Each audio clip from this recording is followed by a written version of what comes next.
and to Big Bus Night Tours. My name is Peter. I am your so-say English live guide around the city. English frightfully, live, no G&T yet. That's down to you lot later. The chauffeur of our omnibus this evening is Paul, 64 horses under the bonnet, pedal water we trust. So you have Peter and Paul, two old birds sat on a wall. Whether one flies away and comes back is another matter. The tour should take about an hour 45, allowing for London traffic. And if you have been out in the buses today, you will know this grand old lady of a city was not built for the motorised vehicle. In 1851, the average speed of a horse-drawn vehicle in London was 15 miles per hour. The average speed of a motorised vehicle in 2024 is 5 miles per hour. This is what we call progress. It also means my roses don't grow quite as well as they used to. Now, if you have anybody from the medical profession on board, or any of those recovering from one running 26.866 miles yesterday to the capital, on your right is St. Thomas's Hospital. Founded in the 11th century, we jump forward just over 700 years. 1860, a lady moved in here, absolute horror. A woman in a hospital, looking after men. Whatever next. She's gone down here in medical history. She changed the medical profession and nursing in particular forever. The lady's name is Florence Nightingale. Nightingale nurse is here today. Our across to your left is Lambeth Palace and its grounds. This is the London residence of His Grace, the Right Reverend Justin Darby, Archbishop of Canterbury. He is the senior churchman in the Church of England. The palace was acquired originally as a manor house back in 1146. The red brick is old Tudor, so you're talking Henry VIII to Elizabeth I. The great gatehouse is in 1530. Now, the only person to stand higher in the Church of England is His Majesty the King, Defender of the Faith, Supreme Governor. On your left, St Mary Lambert, beautiful little church, it's decommissioned. If you have green fingers, you are a gardener. This is for you. It is the Museum to the History of Gardening. Oh, and for anybody on the board who knows about Chevy Chase, this is in fact the Chevy Chase roundabout. Try and get off. Now please have your cameras ready. On your right, a photograph that is the classic shot of Parliament, the Palace of Westminster, the Victoria Tower at this end, the Elizabeth Tower at the far end, otherwise known, Big Ben, of course. Now, if you are into espionage, on your left, on the left side of the river by the crane, a green and cream building. If you saw the film Skyfall, this is where M's office was blown up and where James Bond escaped. It is in fact the British International Secret Service Agency headquarters in London of MI6. Now, you may all wave. There are cameras everywhere on your left. This is MI5, the Internal Secret Service Agency. This is how the British do Secret Service. We tell everybody where we are. It's a case that we know, that you know, that we know, that you know. It's called being sneaky. To your right you have Victoria Tower Gardens. Now the little memorial to your right, cordoned off, is being restored. It's a simple water fountain, but it commemorates one of the greatest pieces of legislation ever passed through the British Parliament in its 900-year history, the abolition of the slave trade in 1843. Britain had begun this movement in 1790. Now, in front on your right, officially the Palace of Westminster. It is a palace before it is Parliament. Here you have the great Victoria Tower, the state entrance to Parliament, and at this end the King's end of Parliament.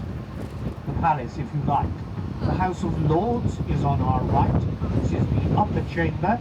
Hereditary peers and appointed peers sit here, which is still non-elected to this day. The great statue on the right is Richard Coeur de Lion, Richard the Lionheart, the Crusader King.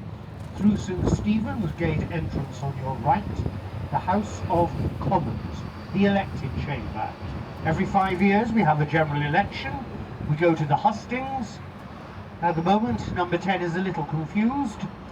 They're not quite sure which way the dice will fall, so they haven't as yet made a choice on a date. Parliament will be prorogued, closed, shut for 6 weeks.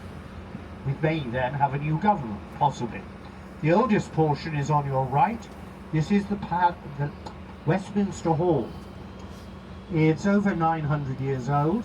The building began in 1087, remodeled 1390 to 1397. And then, of course, Big Ben, the Elizabeth Tower, as it is now designated, after our late sovereign. And then to your left, the Collegiate Church of St. Peter in Westminster, Westminster Abbey.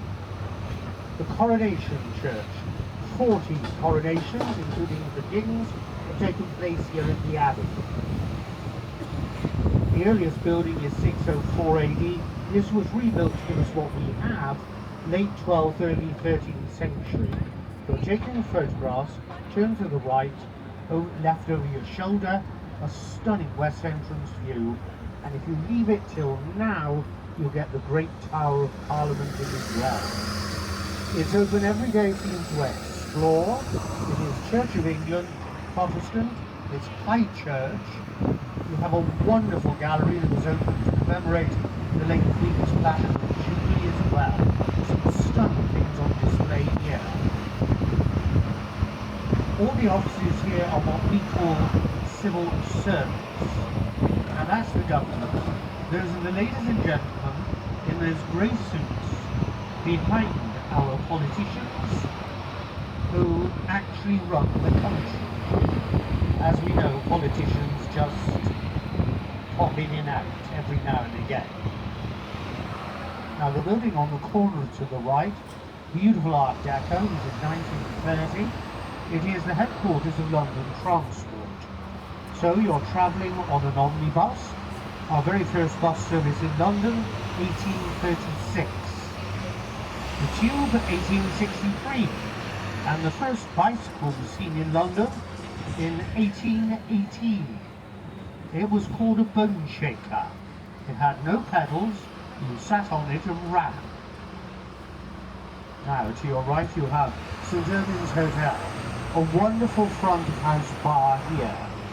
Let me take you back to 1914. The good and the great arrived here at St. Irvin's. They wanted to find out what our enemies were planning. They sat down, gin and tonics, brandies, and came up with a bright idea, a secret service. They called it MI3. As we know, the secret service does not run on gin and tonics or brandies these days. It runs on dry martinis, shaken, not stirred, gins, bob. What happened to MI3 we don't know. We only ended up with MI5 and MI6. They lost one. Now if you have a quick peek to your left through the archway of the hotel, the interior here. This was built as an extension to Buckingham Palace. The palace was not large enough when every crowned head of Europe arrived for a shindig. There are 975 rooms in the palace, but they couldn't fit all the royal men, let alone their servants. The Tsar of Russia arrived here, starting 7. Now on your right, Wellington Palace. This is where the Guards regiments are stationed, where on duty at all the royal palaces. 5 sets of foot guards, Coldstream Guards, Grenadiers, the Scots, the Irish, the Welsh Guards, some cavalry regiments,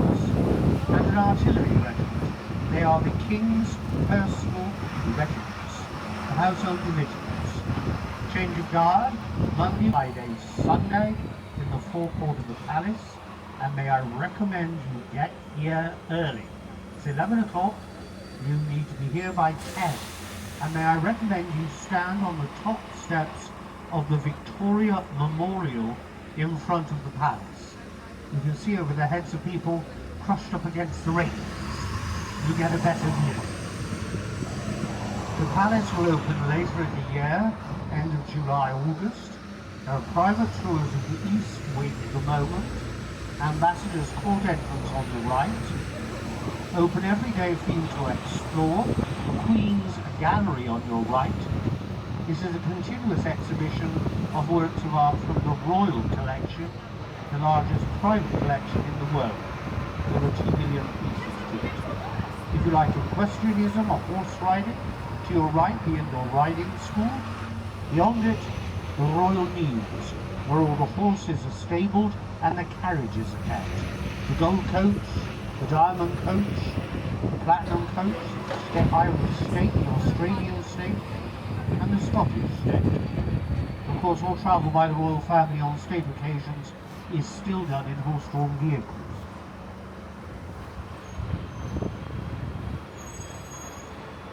Now, His Majesty is not in residence today. The flag on the top of the palace is the Union flag. When His Majesty is at home, the Royal Standard flies, his personal flag. Now, the area here is Victoria.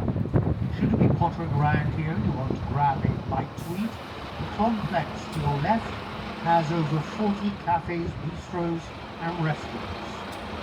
This is a little off the West End. It is slightly cheaper than the West End, the wall. So I'm going to have a bite to eat while on the main drags of this city, go 1 block off.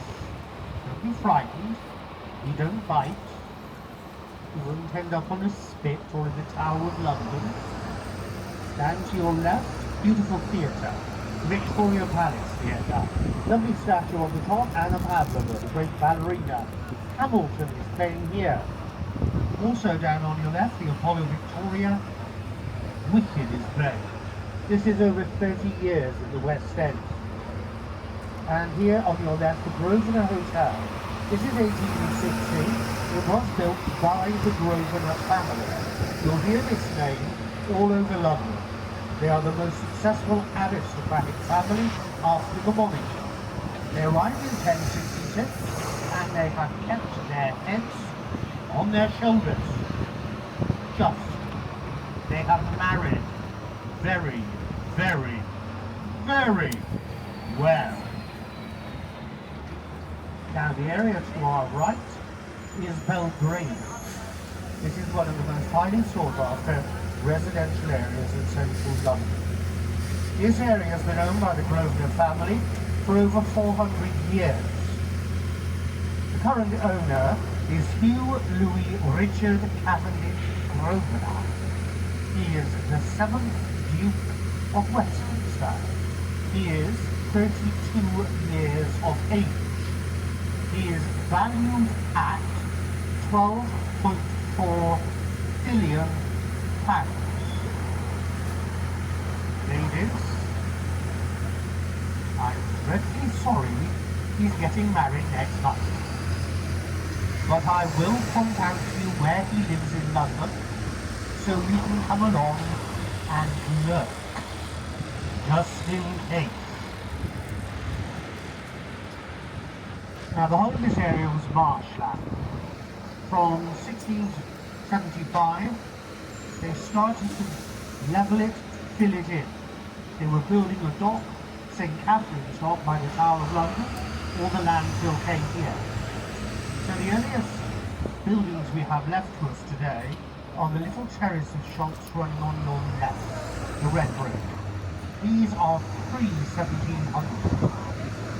Ebury Street, left to right in front of us. Famous people who've lived here really, Mick Jagger, Michael Caine, and then in the turn of 1700, a young boy arrived in London. He was a genius, a virtuoso. He was the rock star of his day. His name?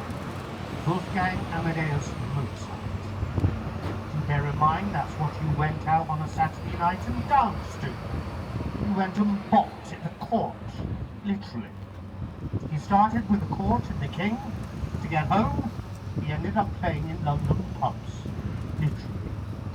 Now, building here is a little later. These are the 1820s. This is known to us as Georgian in its architectural style. We had 4 King Georges on the trot. This is Eaton Square, the largest of the squares in the area. The gardens are private. They're key gardens in London. Everything here is leasehold, not freehold. So when you buy your house, flat, apartment, lease, 25, 50, 75, 99 years, you're given a key, and these are your gardens. Do bear in mind, when you have a look at these houses, and they were built as houses for one family. Ballroom, banqueting room, dining room, snooker, 40 servants to look after you, sleeping in the garrets on the top of the building at night, and down under the railings during the day. If you've seen a British television series called Downton Abbey, then this is what would be the town house. You raised a finger, nothing more, or pushed the bell, and it was done. Oh, ladies, the Duke, to your left, lives in that first house. You know when he's at home, his footman is out on the door. The architect here is Thomas Cubitt. He was given a very simple brief. Build them cheap and make them look good. 1 out of 2 isn't bad. Now we're coming up to Belgrave Square. There are only 4 detached houses in the whole square, 1 in each corner. These are the expensive ones. Terracing is cheaper to build. What you have on the front of these houses is nothing more than thick plaster. Underneath, they are just simple, plain, red brick. The plasterwork is called stucco. The colour is cream and white. You have to paint them this every 5 years, part of your lease. It's also known as Embassy Square. There are 34 in the square. The house on the left corner, that was Madonna's first London home, 7 million when she sold it. To your left, number 6 is on the market at the moment. It has 12 ensuite bedrooms, a ballroom, a banqueting room, a dining room, cinema, gymnasium, swimming pool, parking for 12 motor cars, servants' quarters for 30 staff. It has a 99-year lease, and it's on the market if you are looking for a nice little place in London. Offers beginning at 94 million. Beginning at. Now down on your left, the Mews. Little roadway here. This is where you stable your horses, kept your carriages, and coached them. And on your left is the Lanesborough Hotel. Started life at Hospital St George's. Grey's Anatomy was written here, not the television series. The anatomical book. The Lanesborough today is the most expensive hotel in central London. If you would like to stay here at the presidential suite, it will set you back a mere £28,000 per night. If you want breakfast, that's extra. To your right, the Great Archway, Wellington Arch, Peace descending in her quadriga, the Four-Horse Chariot, Hyde Park Corner, the Australian War Memorial bottom right, New Zealand top left, and on your left, Apsley House, the London home of His Grace, the Duke of Wellington. The first Duke defeated Bonaparte at Waterloo. His house and a country estate was given to him. It's open to the general public, the easiest address in London to remember, even if you have been out for a night on the Thames. It's number 1, London. On your left, the gates, beautifully designed, commissioned to commemorate Queen Elizabeth's Queen Mother's 100th birthday. On your left, Achilles is the great statue. This was given to the Duke of Wellington, like an Oscar, for winning Waterloo. It was presented to the Duke, didn't go on the mantelpiece. Its only other claim to fame, the first naked statue in the whole of London. It was paid for by public subscription. The first naked statue, yes, paid for by the ladies of England. They say something about the ladies of England, you never know. Then Prince Albert popped along, thought Queen Victoria might be embarrassed, so he had a fig leaf stuck on it. May I remind you, Queen Victoria had 9 children. I'll say no more. If you're looking for a nice little hotel to pop back to London and stay in, on your right, the Dorchester. This is pure Art Deco, opened in 1930. It is absolutely stunning. It is 5-star plus. If you're looking for a wonderful cocktail, the cocktail lounge here has been completely restored to its original design. Stunning gin fizzes. Now to your left, Royal Hyde Park. This is the largest royal park in central London. You've got 653 hectares of park in the centre of this capital. It makes London one of the greenest capitals across Europe, literally green. It was the hunting estate of kings from 1066 onwards, possibly most noticeably to people visiting Henry VIII. He hunted here wild boar, wild bear, the occasional wife. You know what happened to them. In the centre, if you wander, you have a serpentine lake. You can go swimming, boating, or just take afternoon tea. In the centre, Kensington Palace. The palace is open to the general public. It is an absolute little gem. It's a country house rather than a palace. It's beautiful. The gardens also as well open to you. 7 members of the royal family live in the palace, including their Royal Highnesses, the Prince and Princess of Wales. This is their main London address. Prince William and Princess Catherine, of course. The park is used for a great ceremonial. Gun salutes are fired here by the King's Troop Royal Horse Artillery. They start at the top of the park, 8 gun limbers, 200 horsemen, and they charge right the way down the park. They then on limber fire a 71 gun salute for the King's accession day, his birthday, and the Prince of Wales' birthday. Then they limber up and charge all the way back up the park. Quite spectacular. And the most famous part of the park is to your left. This is simply Speaker's Corner. This is where you can come and exercise your right of free speech. Stand here on your soapbox, your step ladder, and you can say what you like about whom you like without fear of arrest. Now, the best day to come along is Sunday, about 10:30 in the morning. There is a great deal of hot air, in order to get in Parliament, better said. If you do come along, follow British tradition. Please bring with you a carrier bag filled with rotten fruit and vegetables. If you disagree with them, you throw it at them. This is what we call freedom of speech.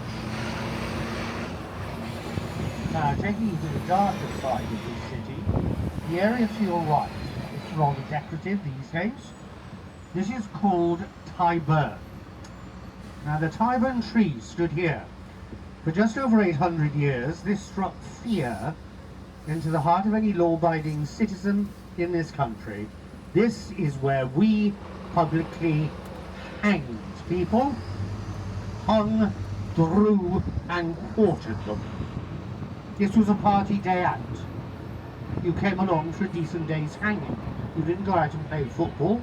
You came along, there was music, dancing, food, and the height of it, you watched somebody swing and saw how long it took.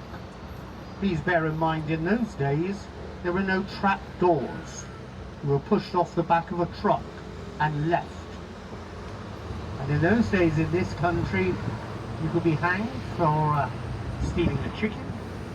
Ladies, the gentleman here at one time could be hanged for looking at a lady's ankle that was not your wife's. Gentlemen, be warned, it is still on our statute book. We have just forgotten about it. Thank goodness, I was brought up in the 60s. Mini skirts.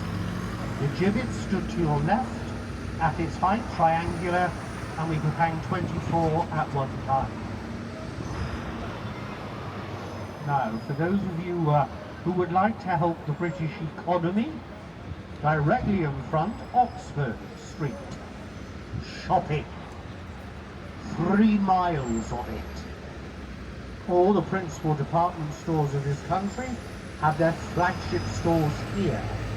Opening time from roughly 8 in the morning, closing time anywhere between 8 and 9 at night. The most famous store here, Selfridges. Absolutely stunning.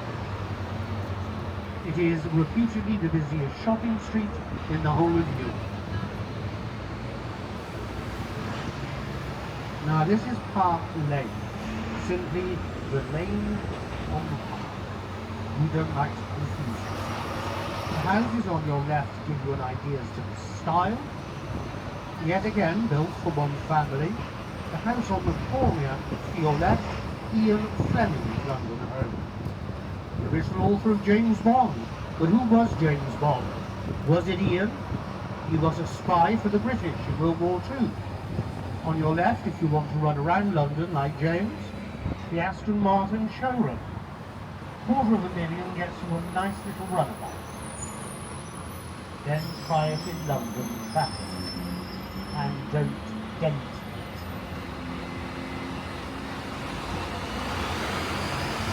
The area to our left is called Mayfair. Alright, there was a fair in May.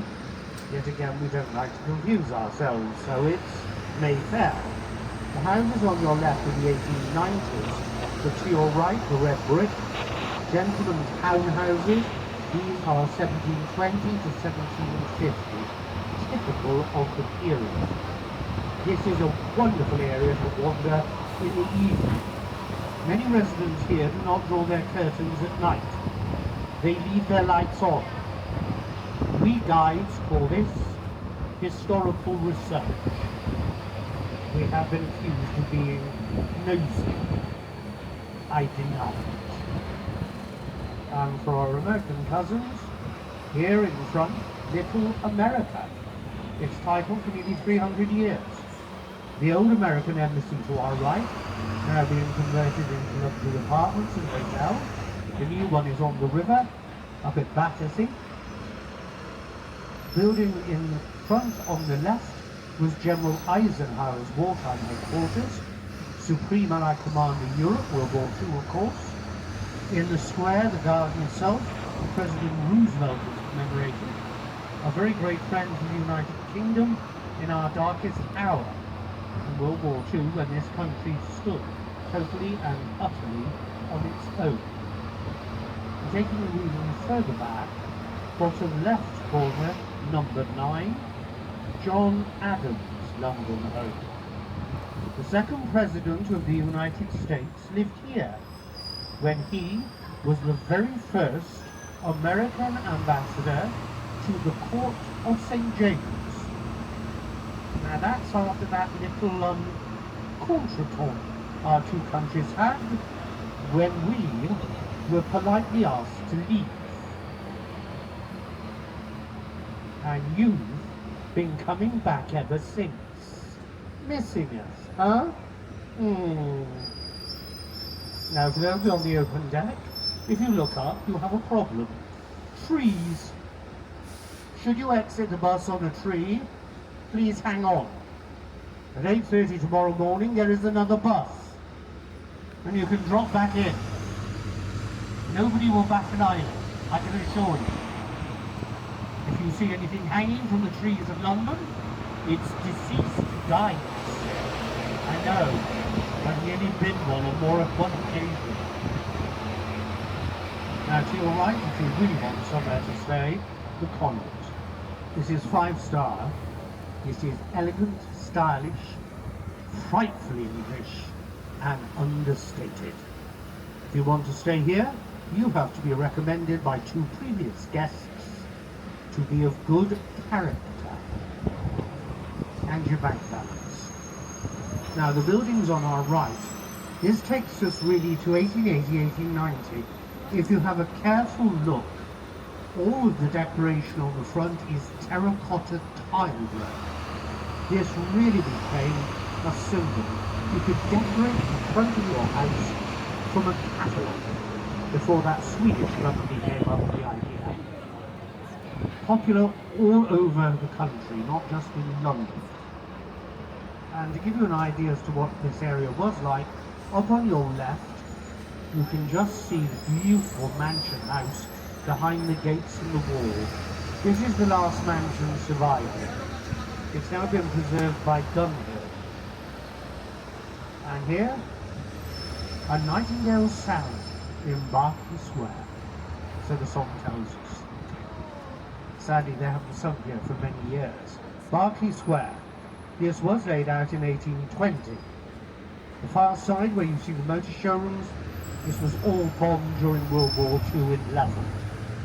The trees were planted just over 200 years ago. They're London plane trees. They look a bit tatty.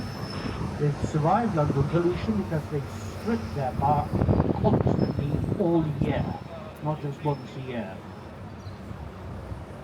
And of course, if you'd like a nice little British runabout, a nice Bentley in front of you. Or if you want to be more continental, a Ferrari next door, and a Bugatti. Now this is Bruton Street. All of it on the right destroyed in World War II. On your right by the glass doors, there's a green plaque on the wall. Here on the 21st of April 1926, Her Majesty Queen Elizabeth II was born. On Sunday, she would have turned 98. The longest reigning British sovereign in our history. Now to your right is a beautiful little pub, the Coach and Horses. It's what we call Mock Tudor. The original was 1700, damaged during World War II, rebuilt to give us what we have today. The only thing that's real is the sign, the Coach and Horses. So you and your friends could find where you were going to go and have a drink, because you couldn't read or write. Left and right holding you Bond Street, Gucci, Versace, Vivienne Westwood, Garage, the Crown Jewelers, Asprey's, the Crown Jewelers. Bond Street is where there's pieces of plastic get very nervy. Be careful. When you're shopping here, it is pounds you are spending. Maybe tired and old, but it's still a pound. Gentlemen, if you like fashion, to your right is Savile Row. Handmade bespoke tailored suits, shirts, shoes, hats, gloves, even umbrellas with cement.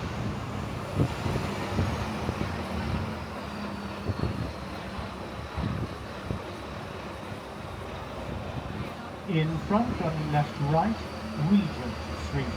This is the second principal shopping street in this area of London. It dates us from 1820, originally designed by Robert Adam. It was to be a great processional route, like the Mall, from King George IV's palace in Regent's Park, up on our left, to his London house on the Mall. Sadly, the prince was a spendthrift, loose with money, loose with women as well, which cost him his money, and he went bankrupt, and the government wouldn't bail him out. So from the great processional route, it has been turned into a commercial route, as we have it today. Now if you're going to dive off and wander and explore London in the evening, you're as safe in the city at 2 o'clock in the morning as you are at 2 in the afternoon. Straight through in front, a little lane takes you into one of the villages that make up this city. Soho. Cafes, bistros, theatres, cinemas, nightclubs. It is a wonderful area to wander and explore. You also have, just through there, Carnaby Street. Swinging 60s London. Miniskirts, kinky boots, bobbed hair. Twiggy, the icon of the day for fashion. Now Dame Twiggy, of course. And you could say this is where swinging London did actually swing.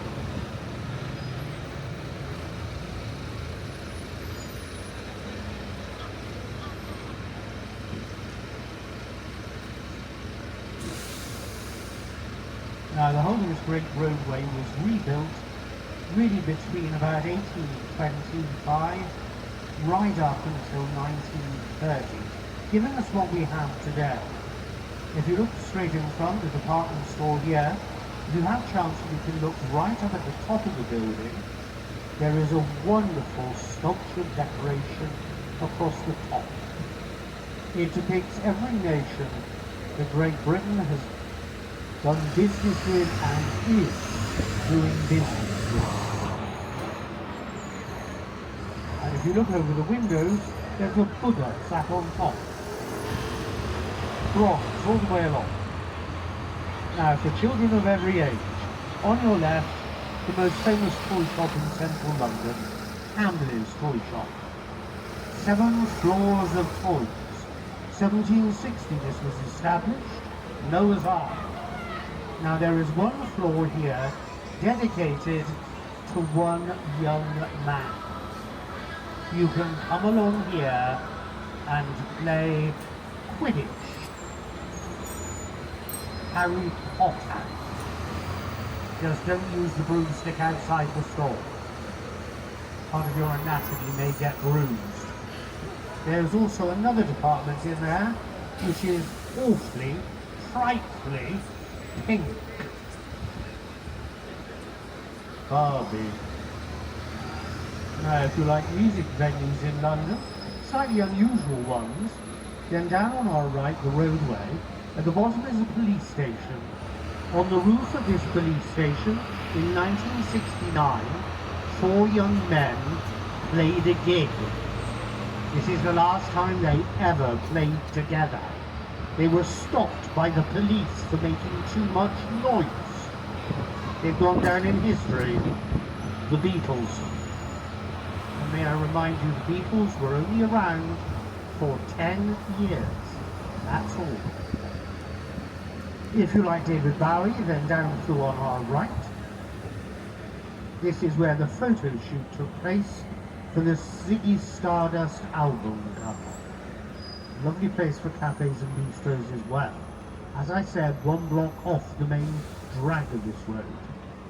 Some independent coffee shops, cafes, bistros. They're cheaper. Don't be worried about walking off.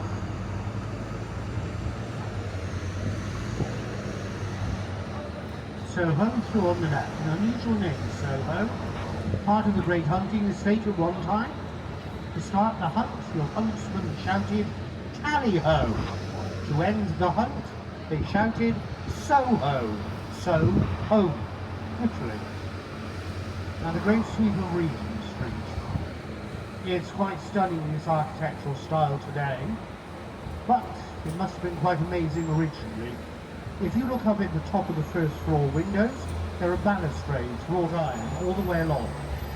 The whole of this street, when it opened, was colonnaded. You shopped on the first floor.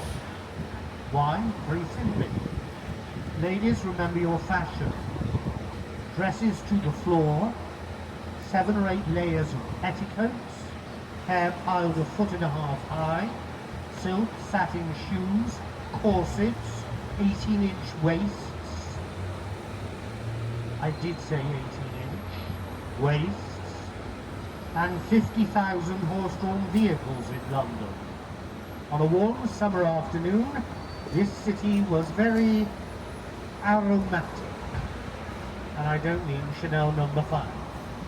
Your carriage pulled in, you walked down the staircase, your servant carrying your goods, put them in the carriage, you stepped into the carriage, got onto the street, you drove home, you stepped out of your carriage into your front door, and hopefully your lady's maid got the night off, not up cleaning your clothes till 2 or 3 in the morning.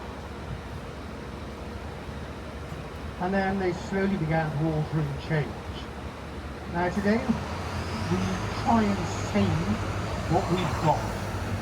We may keep the facade, but the interiors will be modernised. We want to keep the atmosphere of an area, a place.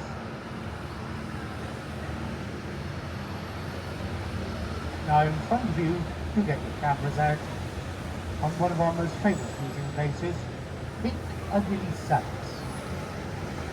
I don't want to disappoint people. This is not a place where animals will ever perform as such. Circus, from the Latin, roundabout. A little boring when you say it like that. Think of Ben Hur chariots. Piccadilly Circus, the little statue in front to the right, nicknamed Eros. The first aluminium statue in London. I will translate for some people, aluminum. Aluminium. He is in fact the angel of Christian charity. If you like theatres, running up to your left Shaftesbury Avenue, 14 of our theatres are here. It's our Broadway, much older. And for Harry Potter fans, The Accursed Child is playing here at the Palace Theatre. For those taking photographs, if you turn round very, very slowly and carefully, behind you is the classic shot. Piccadilly, Regent Street, Eros, a red bus, 2 of them, snap. And diving off the building above on our right, the Golden Graces, Faith, Hope and Charity. Now if you do like cinema, then one block on our left is Leicester Square. You have 54 cinema screens in Leicester Square.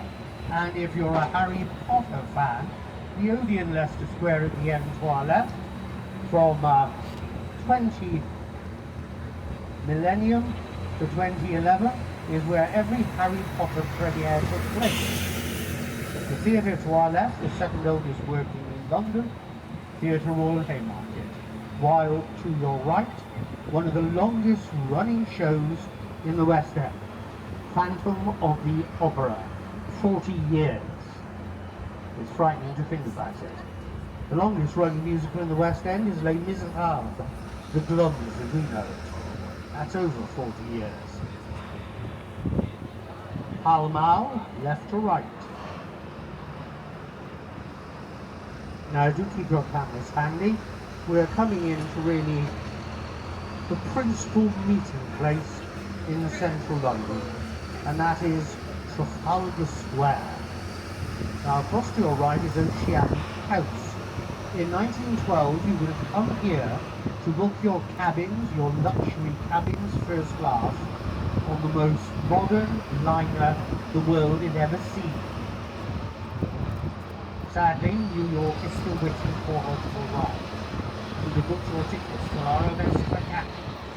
To your left, the National Gallery, 2,000 paintings on open display, 30,000 in the collection. Entrance is free. All of our national museums and art galleries, you do not need to go in. They're free. Enjoy. World is at your fingertips here. The little church, top left, St. Martin in the Fields. Wonderful lunchtime concerts here, free. A cafe in the crypt, stunning. And here, Trafalgar Square. We come here to celebrate, to demonstrate. New Year's night, Big Ben strikes 12, and you throw yourself into a fountain. Yes.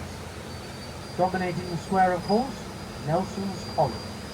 Admiral Lord Horatio Nelson, one of our greatest naval heroes, 21st of October 1805, Lord Nelson, commanding the British fleet, defeated, annihilated the combined fleets of France and Spain of Trafalgar.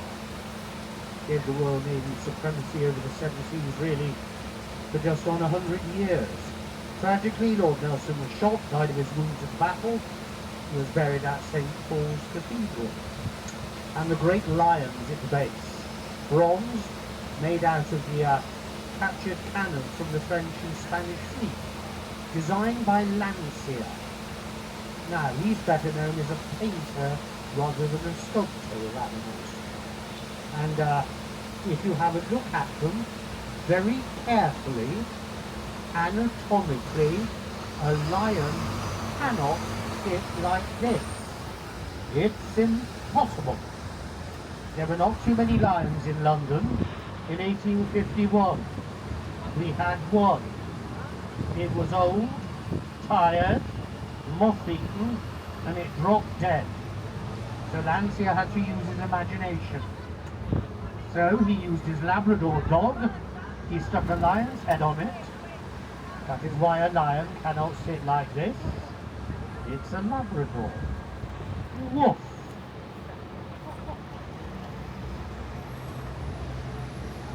Now, Whitehall. The seat of government has been here in one form or another for just over 900 years. Whitehall. Every village and town had a Whitehall. This is where you went to have your grievances aired in the Whitehall in front of the elders of the day in the village. This is the beginning of our 12 good men and true. Now, if you do like Harry Potter, own up. We got anybody on board who likes Harry? Yes, oh dear. On your left, Scotland Yard, the little road. But on the left of the road is the Ministry of Magic, with all the lights on. That's to your left, on the left of the road. Here you go, the Ministry. The only thing missing? The telephone box. That only pops up when there is a spell to collect. Believe that and you'll believe anything. Now across to your right here, the sentry boxes, they are for the cavalry. The cavalry are here from 10 in the morning till 4 in the afternoon. They change guard here on the hour every hour. 11 in the morning the principal, 4 o'clock is dismount. The horses are only allowed to stand for an hour. On your left, the banqueting house of Whitehall. The interior ceiling painted by Peter Paul Rubens. It's open to the public. But on the 29th of January, 1649, at approximately 2 in the afternoon, Charles Stuart, King of Great Britain, stepped onto a scaffold erected in the middle of the street.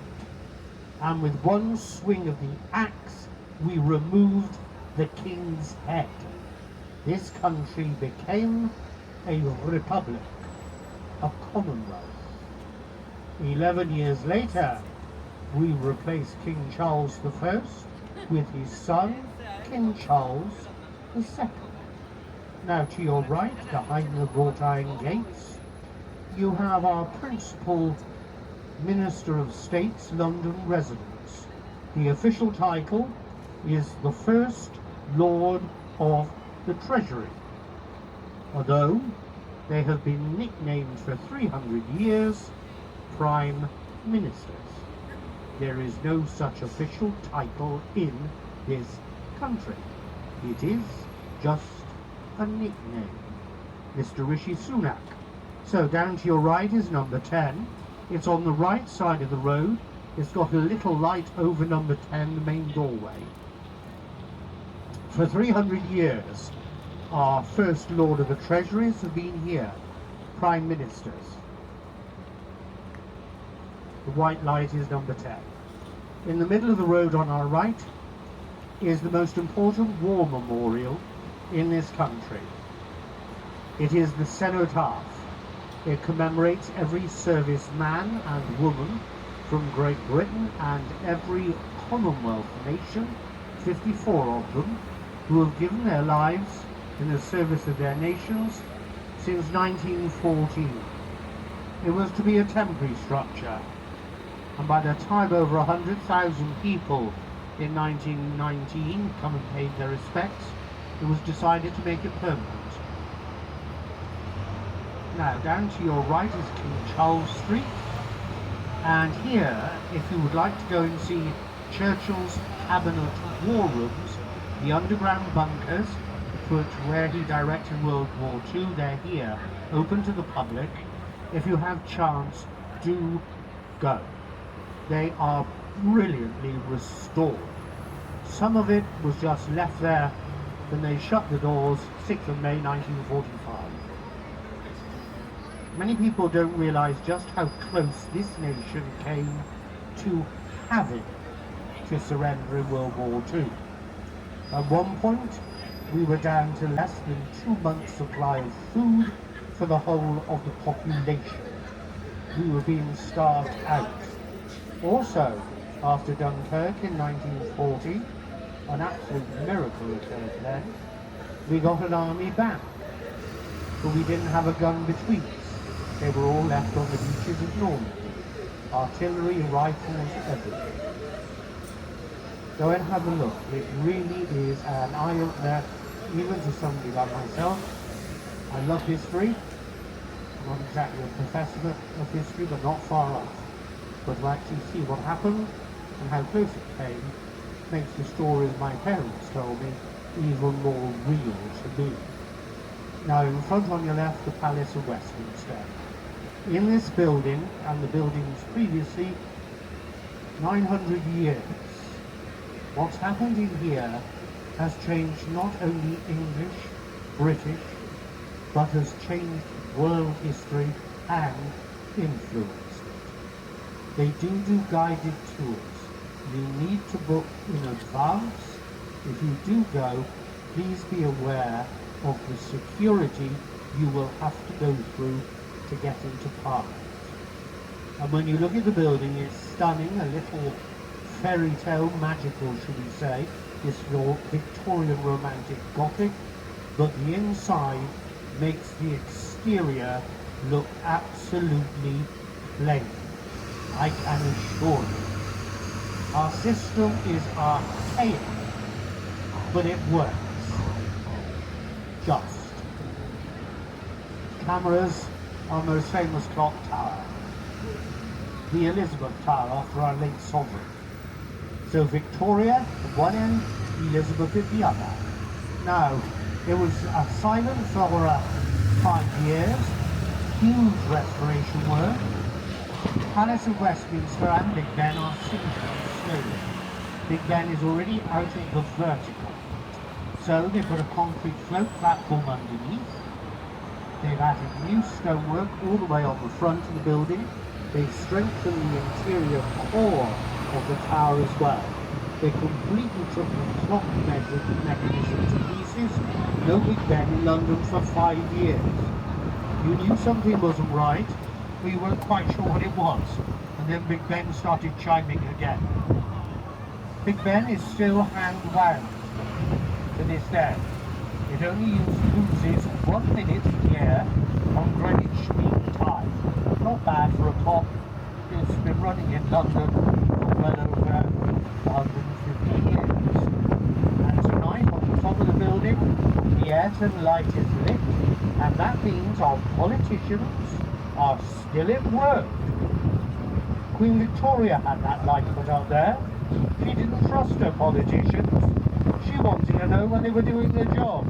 So from the front window of Buckingham Palace, the king could see his politicians are working. Just have their gin and tonic.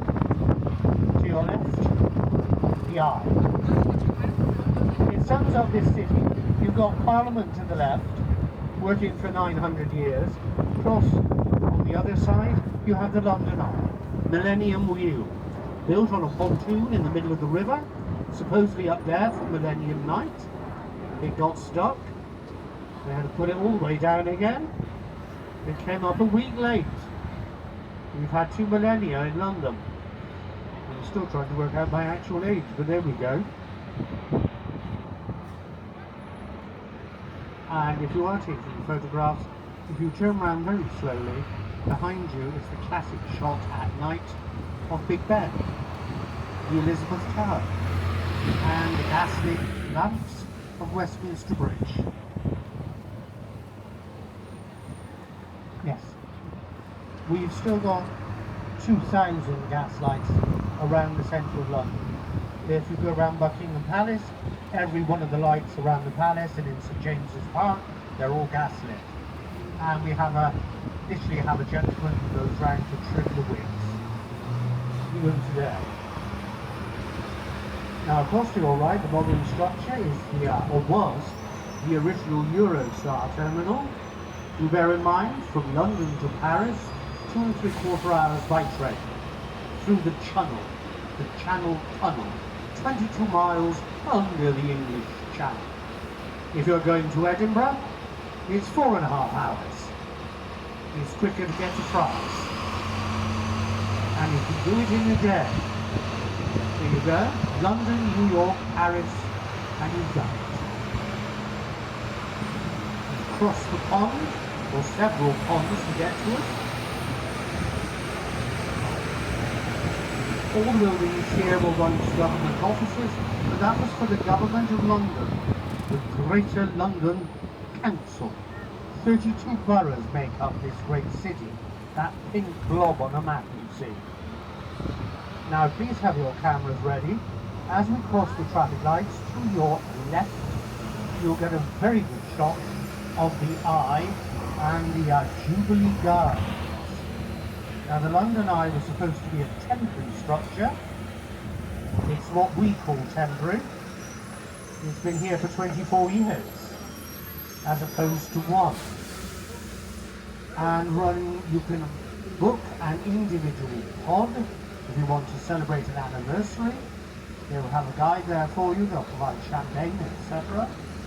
But that's to your left, the Jubilee Gardens and the Eye.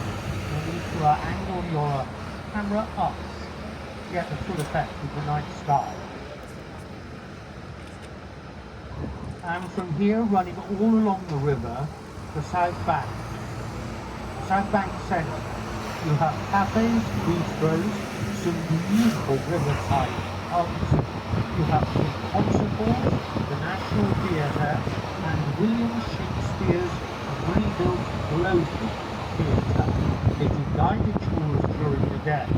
They have not as yet started their full season. Bear in mind, the Globe is basically open air. This side of the city, on the riverfront, is cheaper than the other side. Bear that in mind. It's also less busy as well, once you get past the Arc. Now if you are going to go to the Globe, half an hour before curtain up, they will release tickets at £5 per ticket. £5 a ticket in London. William Shakespeare's Globe. I must warn you, they are standing tickets only. They employ gentlemen with a long stick. If you dare to try and sit down, they will poke you until you stand up. And I do not jest. If you are going, take a cushion. The seats are oak benches. Shakespeare is scintillating. After 3 hours, part of your anatomy will be numb. Now, cameras again. On your left, at the end of the apartment block, photograph not to miss. Big Ben caught in the spokes of the London Eye. It sums up this city. Ancient and modern, side by side. There you go.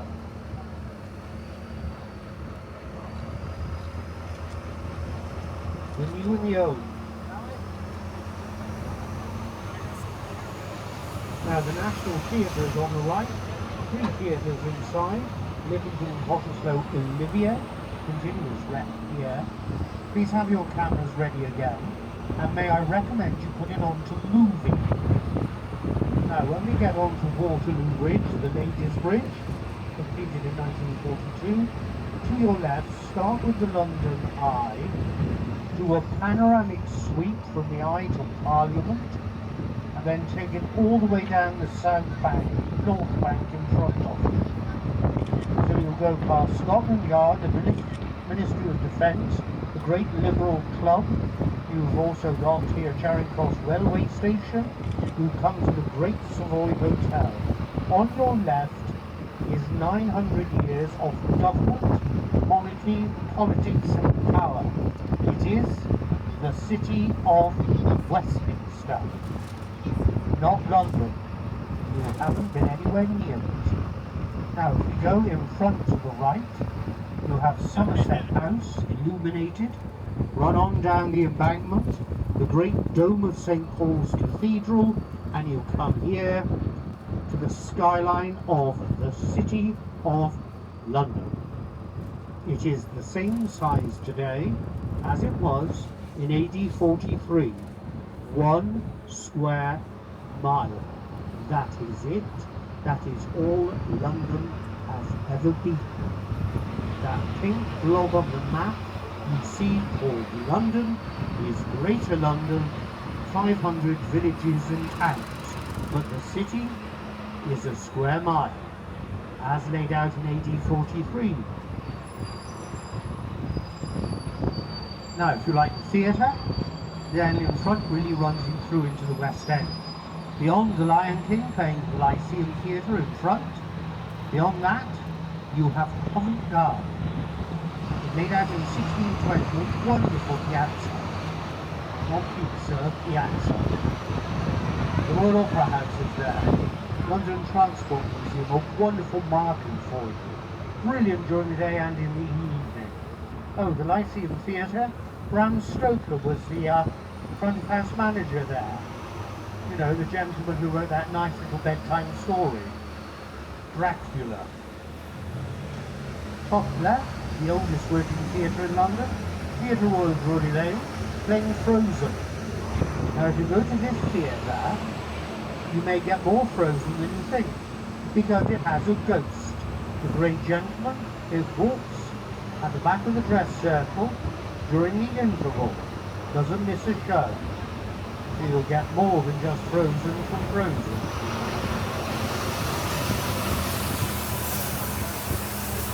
And of course on your right, Wood's House, the home of the BBC, the British Broadcasting Corporation, the oldest broadcaster in the world. They started from this building in 1928, but it played a significant role during World War II, the BBC World Service. During their service in World War II, the BBC would send over the open airways to our agents across Europe and the Far East secret coded messages.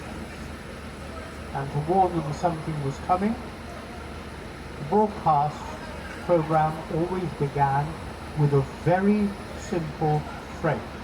It's gone down in history here. This is London calling. And then they would get the messages through.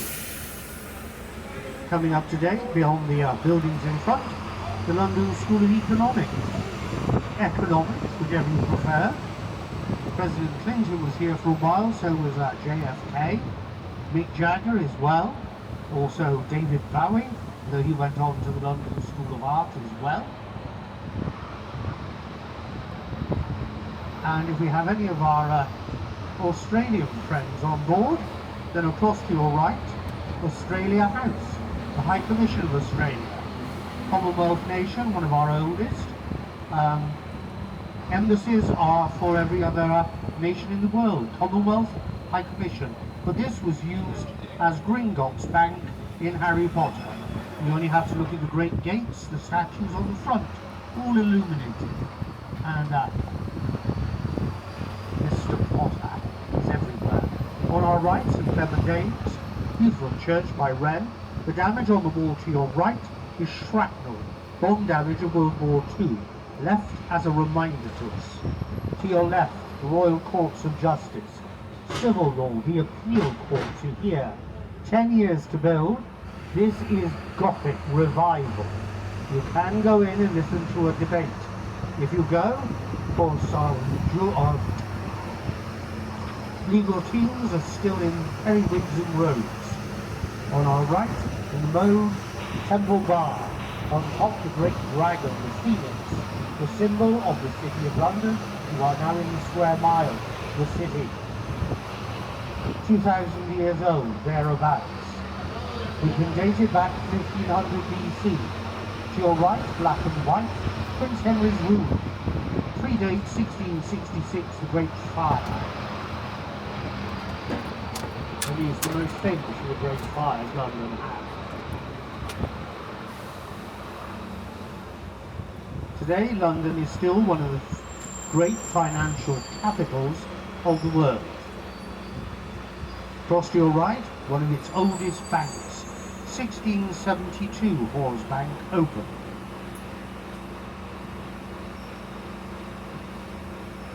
And nearly 2/3 of Britain's gross product in money comes from here, the City of London. Now this is Fleet Street. For 300 years, this is where our newspaper industry lived, thrived. And then the 1970s, a certain gentleman arrived here and everything changed. His name, Rupert Murdoch. Fleet Street, you may know it from the Stephen Sondheim musical. The Demon Barber of Fleet Street, Sweeney Todd. Sweeney Todd was a barber. His lady friend was Mrs. Lovett. She lived on the other side of the street.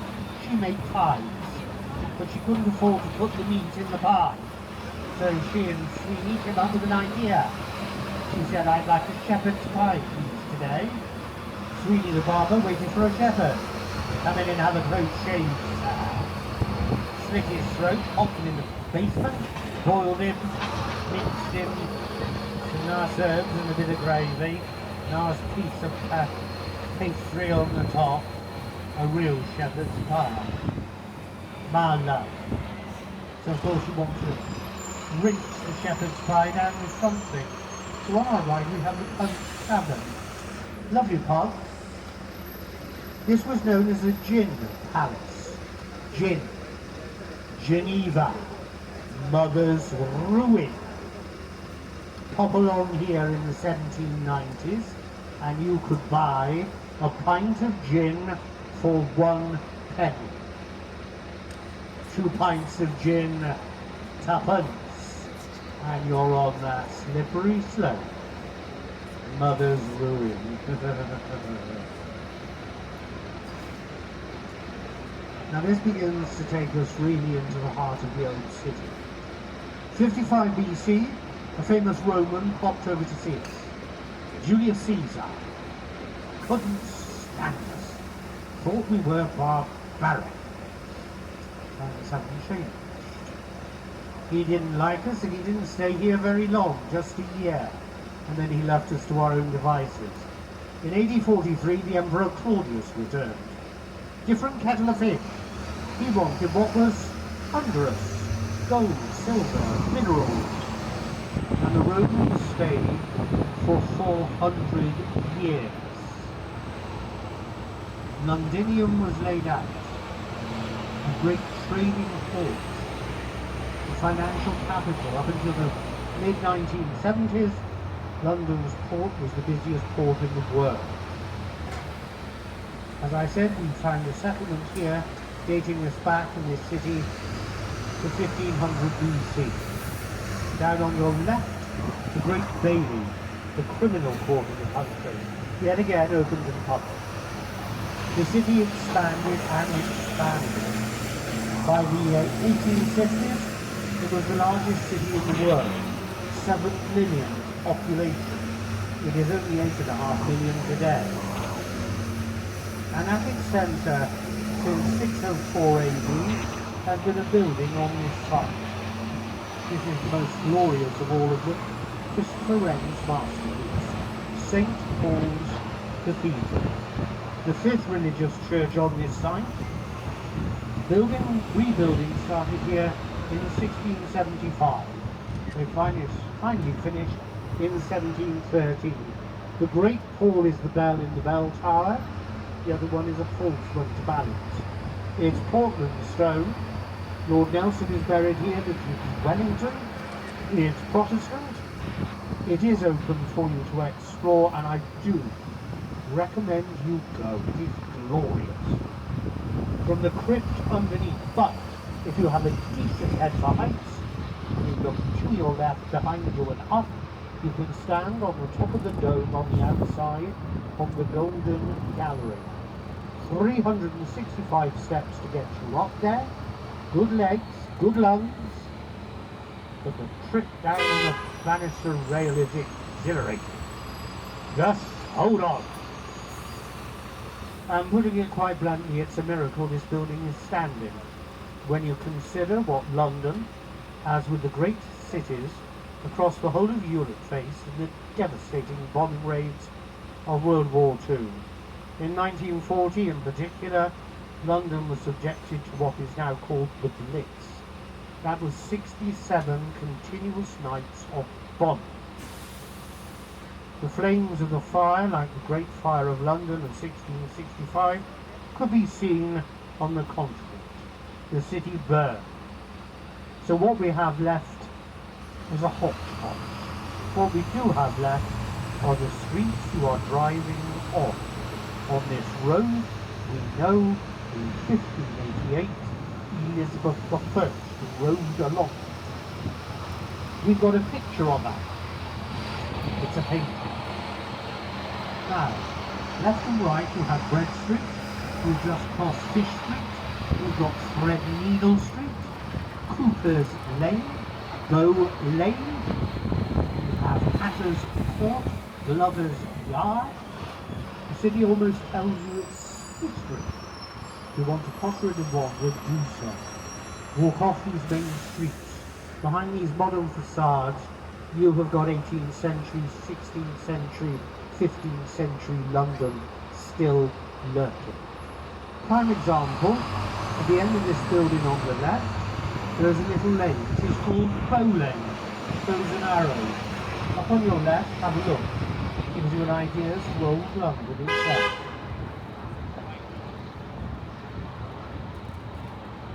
One square mile. In 1665, the population here was estimated at 100,000 people in 1 square mile. Horses, cattle, sheep, driven through the streets every single day to market. And what did we not have then in London? Underground sewerage. You threw everything into the middle of the street. And I do mean you threw everything into the middle of the street. The midden.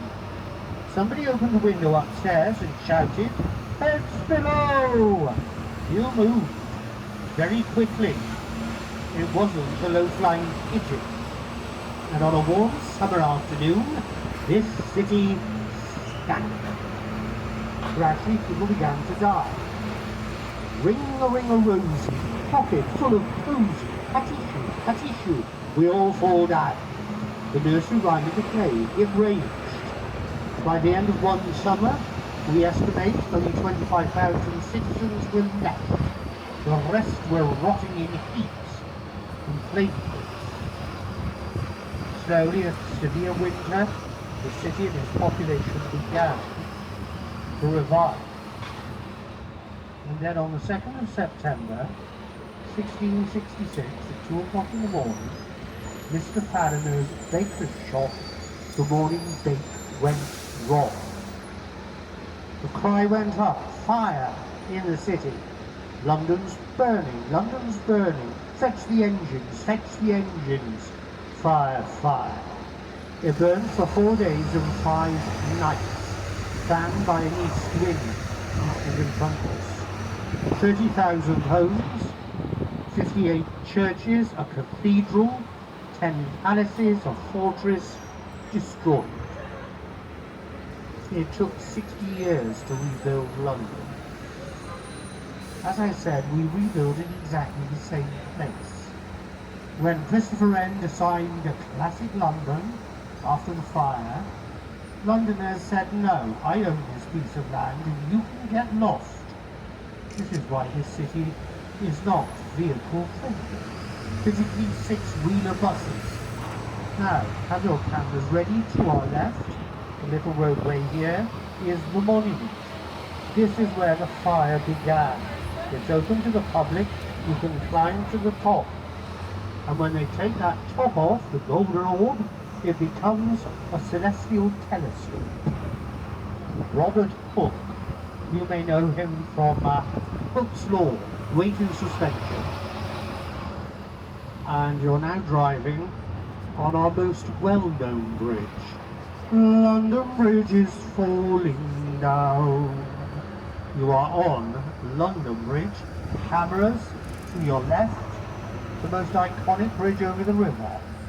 Tower Bridge. People get them muddled up.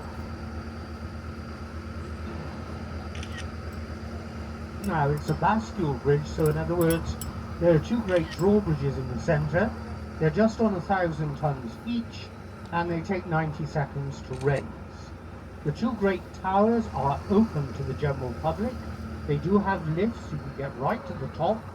That walkway across the top has brilliant exhibitions in. You can go down under the bridge into the base of the great towers. It's quite something. The area of water here is the Pool of London, and at the moment the River Thames is almost at complete low tide. HMS Belfast is the World War II cruiser, launched in 1936. She has 12 8-inch guns, and if they fire them in our direction, they will hit Heathrow Airport, which is 27 miles away. That's their range. She was flagship of British forces, landing on Juno Beach on D-Day. She also took part in the chase to sink the Bismarck. Oh, and the Scharnhorst. Now, left and right, you have the dragons again. Wherever you see the dragons, that is the boundary marker of the City of London. The London Bridge we talk about. It had 19 great archways over the river. It had shops, houses, and 2 churches on the bridge. It was the only bridge for 1,000 years. The gatehouse was here. Heads of traitors on the top. Down through on our right, you want a wonderful afternoon. Borough Market. It is brilliant. Go. Great fun. As are practically all the markets in London, but Borough Market really is smashing. Stunning place to go. There's a wonderful coaching inn down there to your right as well. It's the last surviving coaching inn in London, and that dates us to the middle of the 1820s. Stunning. This city is a patchwork quilt of old and new. Some of it's slightly moth-eaten, some of it is absolutely stunning. But together, it makes a wonderful, colourful, vibrant mixture.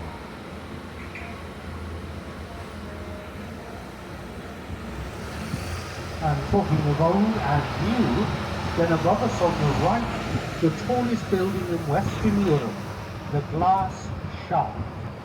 96 floors, the top 3 are open to the general public. You do need to book a set time. And please check the weather forecast. London sits in a basin.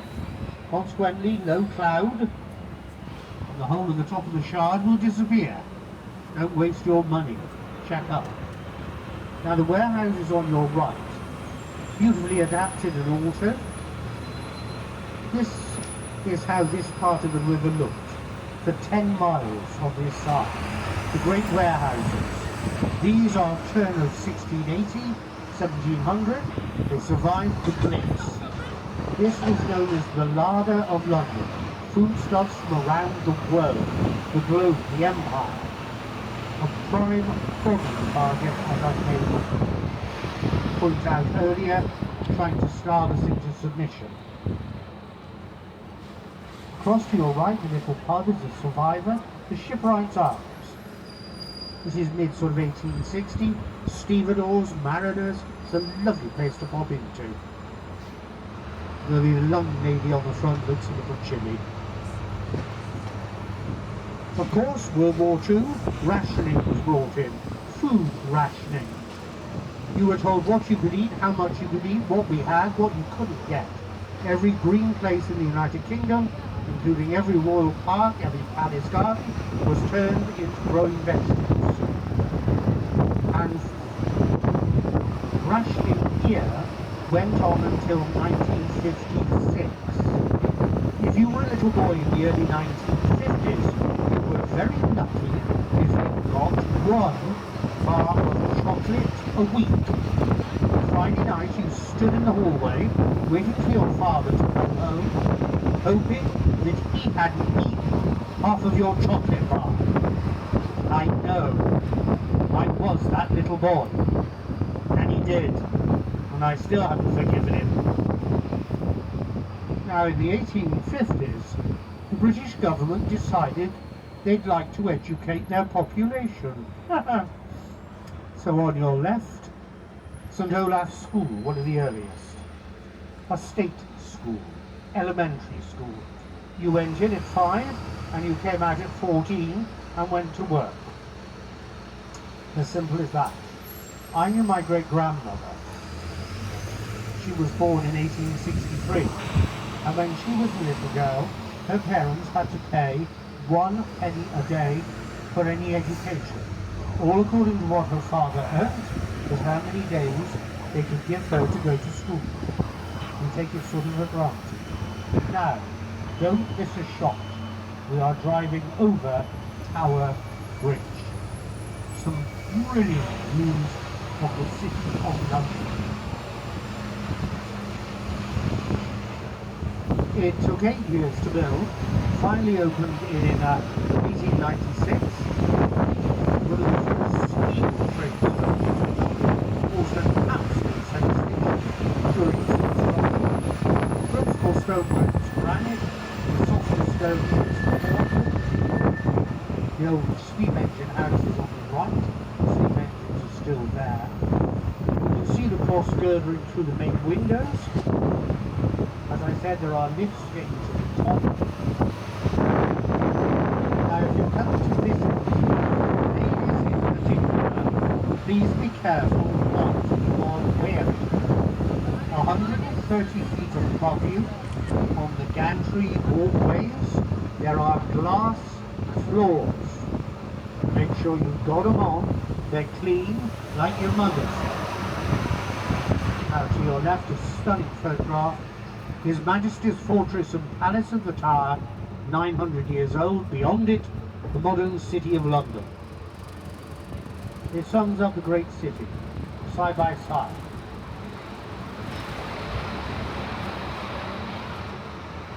Now, the Great Wall, the Tower of London.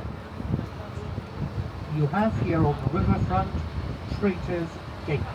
If you enter the Tower of London in dead of night, in a closed barge through Traitor's Gate, invariably your only way out was in a wooden box with your head tucked under your eye, if they haven't stuck it on the end of London Bridge. The Great Keep in the centre is the oldest portion. 1087 they started building this, but we know there was a Roman fortress on the site. Two concentric walls of defence, curtain walls. Between them they have 27 turrets and bastions of defence. The moat was drained in 1851. 2 kings of England were murdered here, one only 12 years of age, allegedly on the orders of his uncle, a gentleman of Shakespeare fame, whom we dug up from under a car park 15 years ago. King Richard III. We get very careless when we plant them. We keep forgetting where we put them. 3 queens of England were executed here. 2 of them married to the same man. Their husband, King Henry VIII. Number 2 and number 5 of his 6 wives arrived here and received a very short, permanent haircut. Queen Anne Boleyn, Queen Catherine, Howard. Divorced, beheaded, died. Divorced, beheaded, survived. Catherine Parr, just. It has been a mint, a menagerie, a fortress, it is a palace. It's been literally the royal jewel house, an armory. It is also literally the bank where the kings kept their gold stores. It is open every day for you to explore. English history is in this building. It is one of those places you can say if walls could only speak. The little church is St. Peter ad Vincula. Here you will find buried the Earl of Essex, who Elizabeth I had his head cut off for rebelling against her. You will find both Queen Anne and Queen Catherine. You will also find Lady Jane Grey. She usurped her cousin's throne, queen for 9 days, never crowned, and she was executed at the age of 18, laying her head on the block. They're all buried in St. Peter ad Vincula. The Yeomen of the Guard here, 1485, they were established, the oldest regiment in the British Army. Now, if you have your cameras ready, beyond the tower you have Tower Bridge. You can get the two together. Brilliant little photo. The whole of the area to our right is Tower Hill. This is where the public executions took place. And in those days you could bring a crowd of 200,000 people here to see you executed. In 1676, 77, James Duke of Monmouth was executed here. He had rebelled against his uncle the king. Traitor! They took 7 swings of the axe. They still have not got his head off. So they took it off with a butcher's meat cleaver. 3 days later, it was realized that James had changed English history forever. And the one thing they did not have was a portrait. So they dug James up, they sewed his head back on, they dressed him in his very best clothes, and they painted a portrait. It's now hanging in the National Gallery. So pop along and have a look. James, Duke of Monmouth. When you have a shufti at him, please bear in mind, he's looking a little peaky. Now, cameras again, we've got to be very quick. To our left, at the end of this first office block, is a gap. You've got a wonderful view of the London Eye across the river. Start lining up, and you need to go now. Across to your left, St. Magnus the Martyr. Christopher Wren, yet again, one of 54 churches he designed. But the tower stands beyond the only remaining bit of the real London Bridge. The bridge above us was opened in 1973 by our late sovereign, Queen Elizabeth. And as you see, there is building work everywhere in the city. So the further up we go, the deeper down we have to go. Today we have laws. If anything of archaeological interest is found, building work has to stop. For those on the top deck, the area up through on our left, right on the river front, they found part of the original Roman wall, Londinium, still down there. Under this city, if you go down 5 meters, Roman London is still here. The governor's house stood across to our right. It is now protected under the foundations of this building. They can build, but they have to preserve what is underneath. We also have underneath us 2 Roman temples. 2 of them have been excavated. You can go down 5 meters and go into them. We also have running under us a paved canal built by the Romans, and after 2,000 years it is still running with fresh, drinkable water. The city expanded so vastly, so much. And then the king had enough of London and its noise, 54 churches ringing matins, bells everywhere. And so the king moved his court and basically his government to Westminster, the Western Minster, which is why you have two great cities, the royal city of Westminster and the city of London. And they have fought each other for centuries. Particularly the king and the moneylender. They love to hate each other and they hate to love each other. Now we're going to have our little trip under the city of London. I will give you a few minutes peace and quiet from my voice. I can hear a sigh of relief. So for those on the top deck, the only thing dangling above us are a few dead Romans. Should anything drop off, grab it, take it home. It's a free Roman souvenir. Paul, tally her. Get this old man home. Pedal to the metal. Thank you.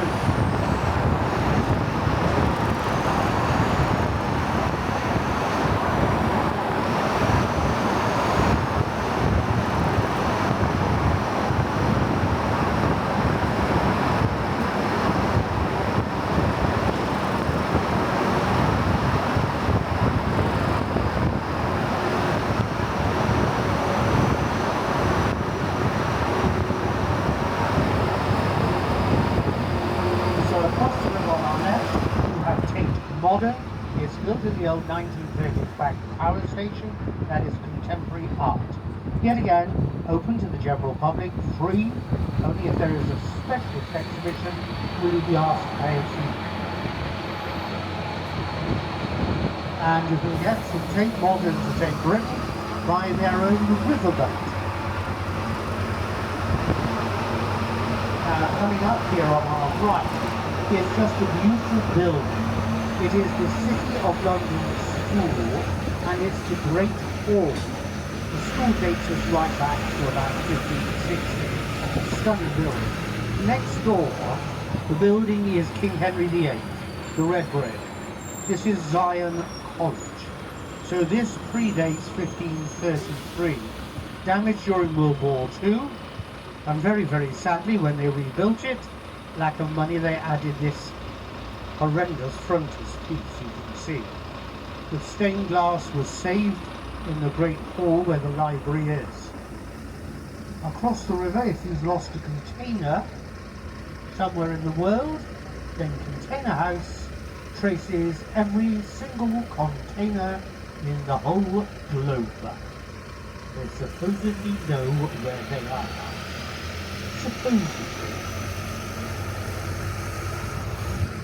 Now, if you are into the Da Vinci Code or the Knights Templars of St. John of Jerusalem, the warrior monks, then across to your right is the temple.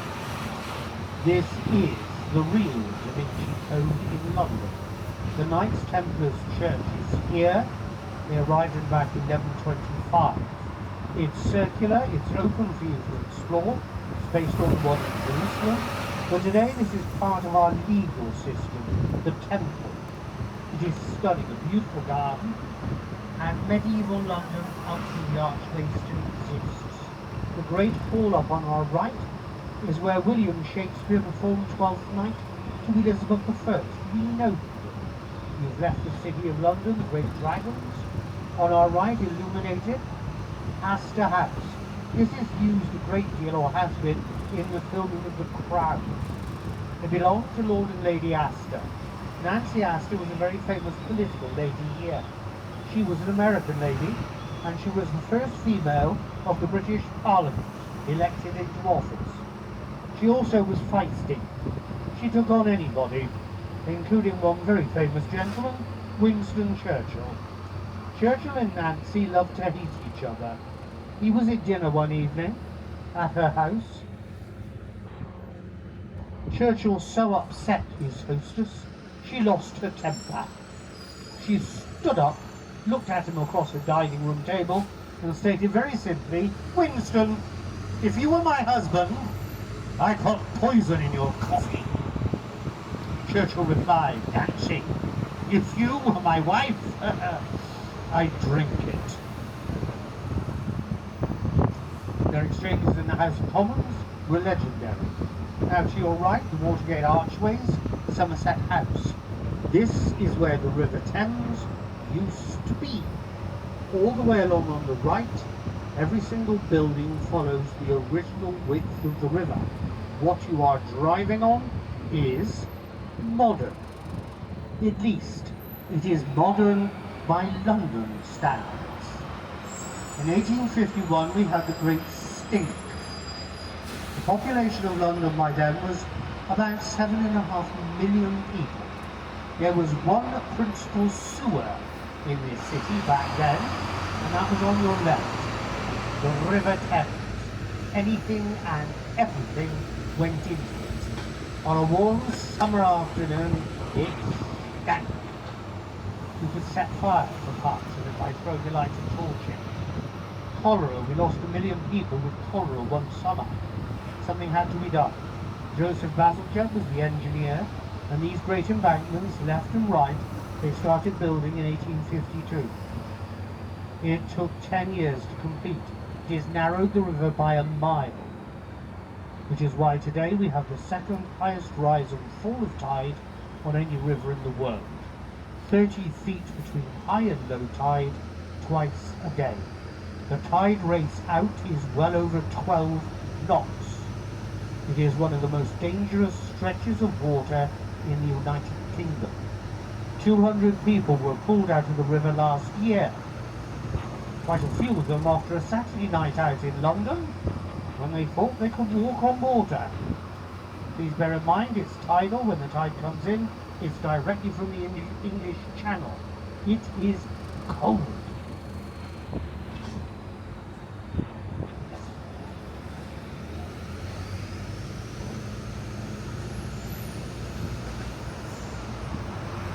Population of the city today is just sort of nudging 9 million. So across to your left is the eye itself. As I said, you can hire a pod. There are 32 of them, one for each borough that makes up that blob you see on a map called London. There is not a number 13. You will not find a number 13 room, 13th floor anywhere across London. It is thought to be an unlucky number. I know other societies have different numbers. 13 is here.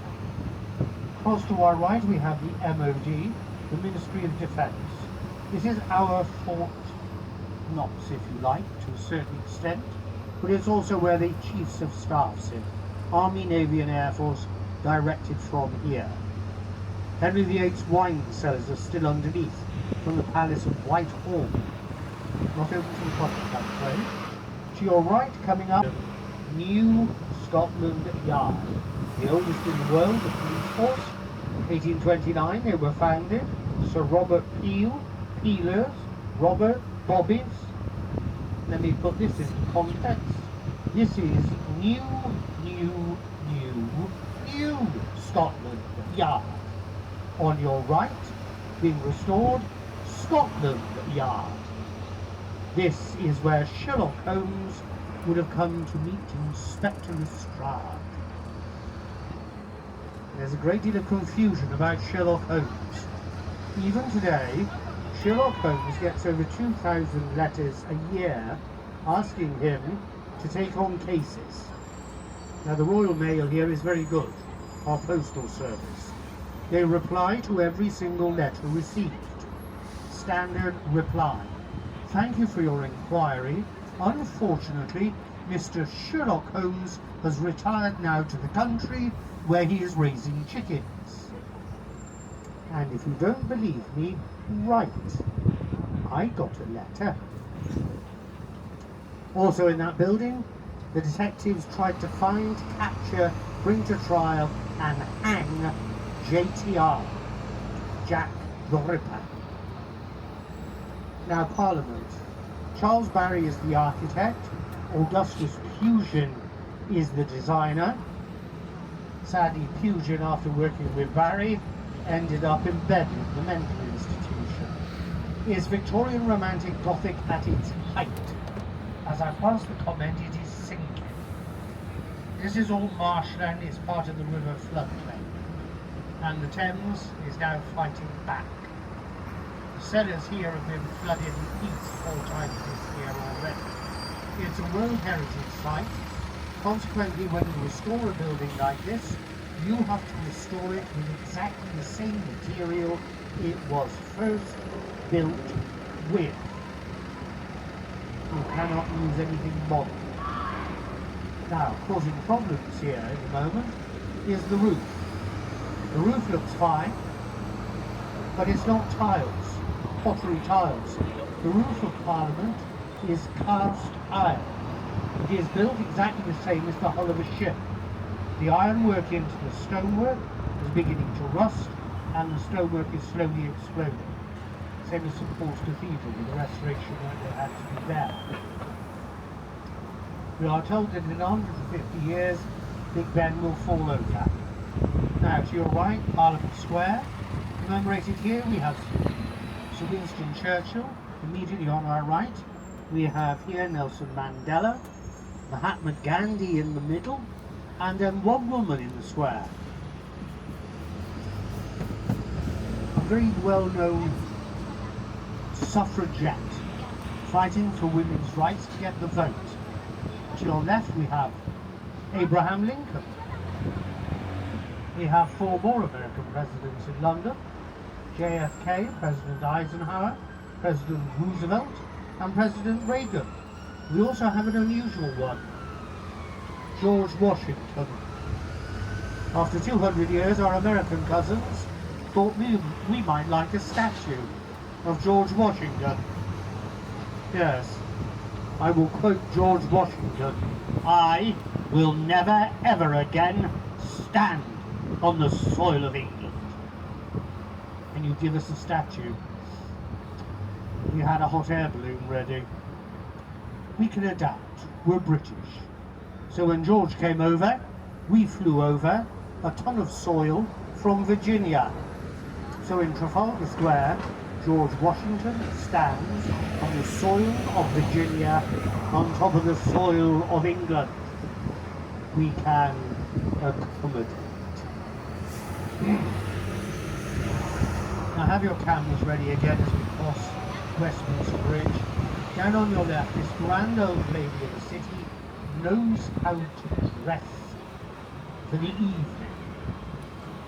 She may be 2,000 years old, she may be a bit knocked about in those 2,000 years, but she is still vibrant, colourful and alive. And the night is young, you can go and enjoy yourselves. Whatever you might enjoy, this grand old lady can provide. Believe me.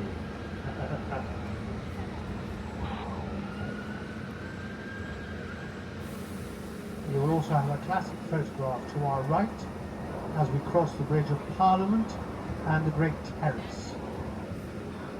2 wonderful shots, particularly with Somerset House in front of us.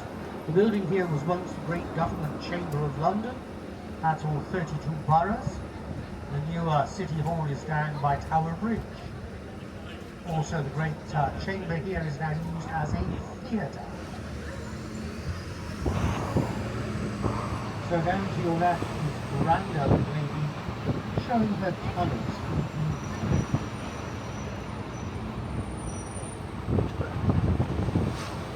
I do hope you've enjoyed your trip around the city with us. And if you also look to your right, the Terrace of Parliament is illuminated. Another classic shot for you. May I thank you for travelling with us this evening, ladies and gentlemen. I do hope you've enjoyed your trip around the city. If you have and you'd like to leave a review on our website, please do. My name is Peter. That's 5-star. If it's otherwise, it's Boris. And I'm not coming back. Your chauffeur is Paul. Please remember us. And I do hope you have a wonderful evening this evening. If you'd like to donate to Peter's Fish and Chips Supper,